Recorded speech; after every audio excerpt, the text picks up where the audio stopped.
Saya akan menjawab pertanyaan UTS yang telah Bapak ajukan, yaitu yang pertama adalah pengembangan pembelajaran adalah suatu proses sistematis dan terstruktur yang meliputi beberapa tahap.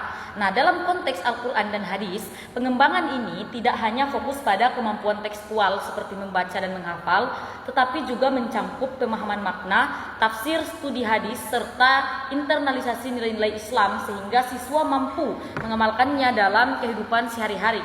Kemudian ruang lingkup pengembangan pembelajaran yang pertama adalah perencanaan pembelajaran mencangkup menetapkan tujuan pembelajaran, memilih pendekatan, model, metode, dan media, menyusun RPP, serta menentukan sumber belajar.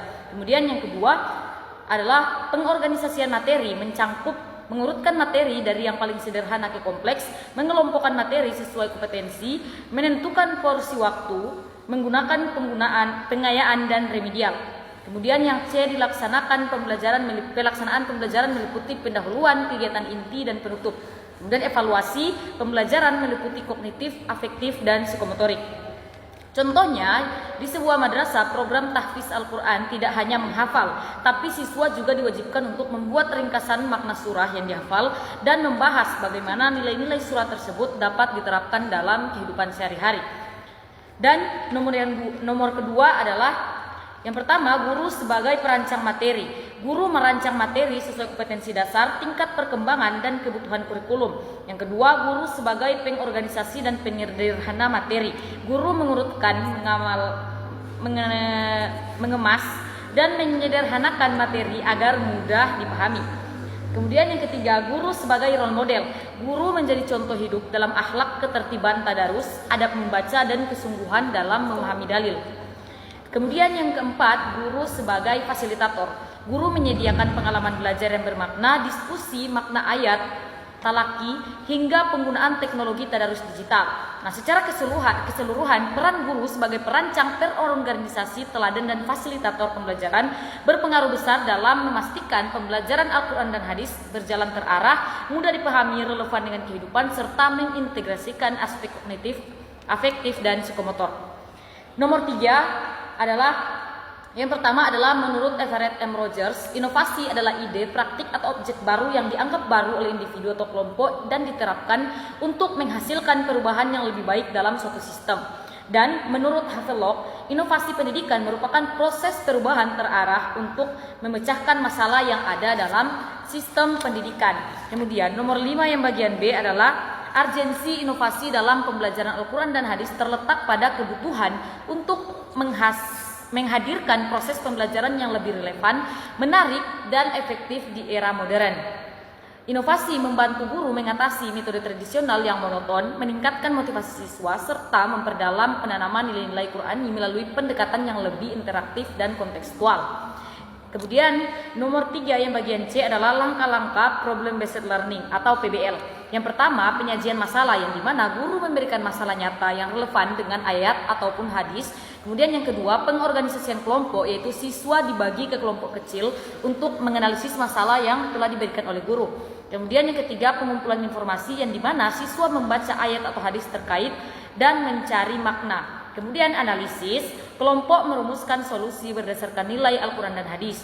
Yang kelima, presentasi, kelompok menyampaikan hasil pemecahan masalah di depan kelas. Yang keenam, refleksi dan penegasan nilai. Guru menegaskan hikmah ayat dan hadis dan mengaitkannya dengan kehidupan sehari-hari siswa. Kemudian yang ketujuh, evaluasi, yaitu guru menilai pemahaman, sikap, dan keterampilan dari siswa. Selanjutnya, nomor 4, yaitu terkait dengan ayat dan hadis.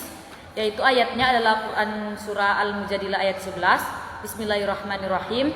Yarfa'illahu allazina amanu minkum wallazina utul ilma daraja.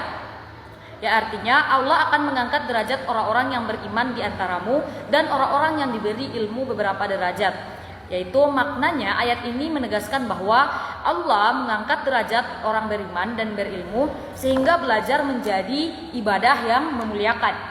Kemudian ada hadis yang terkait dengan ilmu dan guru, yaitu khairukum man ta'allamal qur'ana wa 'allama, yaitu artinya sebaik-baik kalian adalah yang mempelajari Al-Qur'an dan mengajarkannya. Artinya hadis ini menegaskan bahwa guru mendapatkan kemuliaan yang tinggi karena mereka adalah penyebar ilmu. Kemudian aspek yang bisa dinilai yang pertama ada aspek kognitif, siswa mampu membaca dan memahami makna ayat atau hadis. Kemudian afektif, siswa menunjukkan cinta terhadap Al-Quran dan hadis. Kemudian psikomotorik, siswa mampu membaca Al-Quran dan hadis dengan benar.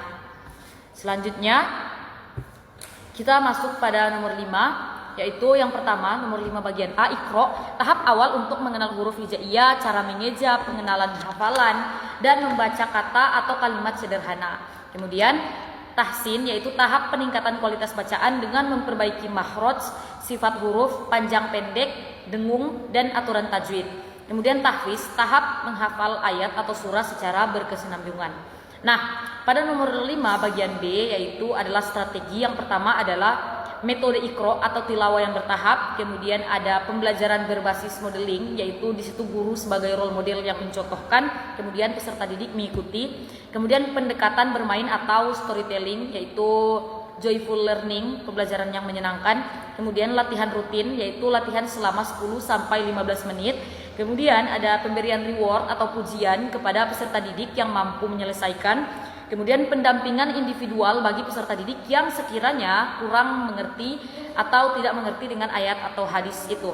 Kemudian pada nomor 5 bagian C adalah aplikasi digital. Yang pertama adalah aplikasi belajar Al-Quran, kemudian audio dan video tartil sehingga peserta didik mampu lebih mudah untuk mempelajari. Kemudian rekaman suara, ketika peserta didik lupa dengan hafalan, maka mereka mempunyai rekaman suara. Kemudian platform LMS atau grup kelas seperti WA atau Telegram dan lain sebagainya. Selanjutnya kita masuk pada nomor 6 terkait ayat dan hadis juga, yaitu yang berkaitan dengan pendidikan. Yang pertama adalah ayat Quran surah Al-Alaq ayat 1, Bismillahirrahmanirrahim, Iqra bismi rabbikal ladzi khalaq, yang artinya bacalah dengan menyebut nama Tuhanmu yang menciptakan. Ayat ini menekankan bahwa perintah pertama dalam Islam adalah membaca, yang menjadi dasar bagi seluruh proses belajar, berpikir, dan mengemban ilmu. Kemudian hadisnya adalah Tolabul ilmi faridatun ala kulli muslimin, yang artinya menuntut ilmu itu wajib atas setiap muslim.